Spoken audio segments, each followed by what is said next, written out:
Hello, everyone. My name is Portia Brooks, and I am a Master's of Social Work student at the University of the Pacific. Our research project is titled Depression and Anxiety in Adults with and Without Diabetes, a Comparative Study. We conducted this study at the Martin Gibson Center in Stockton, California, which is a community based behavioral health program that services adults living with mental illness, chronic health conditions, and limited access to resources. We were interested in learning how diabetes affects mental health symptoms, practically depression and anxiety among adults receiving behavioral health services. Previous research shows that people with diabetes experience depression and anxiety at nearly twice the rate of the general population. However, most of those studies focus on hospital settings. Our study aimed to fill that gap by exploring these relationships in community based environments. Hello, my name is Jackie Koudelka, and I'll summarize our methods and key findings. We used a quantitative cross sectional survey design and collected data between August and October of 2025. A total of 27 participants, ages 18 to 66, completed paper surveys during their regular visits to the Martin Gibson Center. Participants filled out three tools: the PHQ-9 to measure depressive symptoms, the GAD-7 to measure anxiety symptoms, and the demographic and health history form.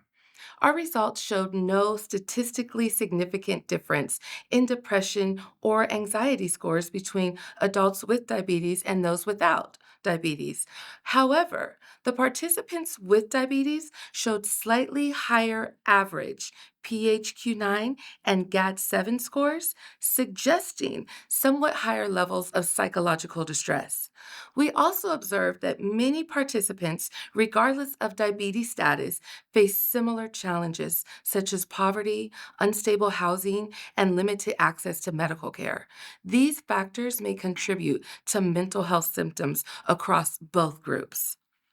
Hello, my name is Anna Stewart Bishop, and I will discuss our recommendations and conclusion. Although our results were not statistically significant, they highlight the importance of environmental and social factors that influence mental health, including poverty, trauma, and access to care. These findings support the need for integrated care models that screen all clients for both physical and mental health concerns. Regardless of the diagnosis, we recommend that the behavioral health programs like the Martin Gibson Center continue to strengthen collaboration between medical and mental health providers and offer culturally responsive and trauma informed training for staff.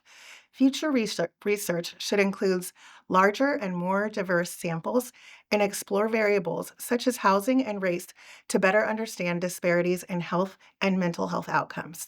In conclusion, our study supports using a biopsychosocial approach that treats the mind, body, and environment together. Thank you for taking the time to listen to our presentation.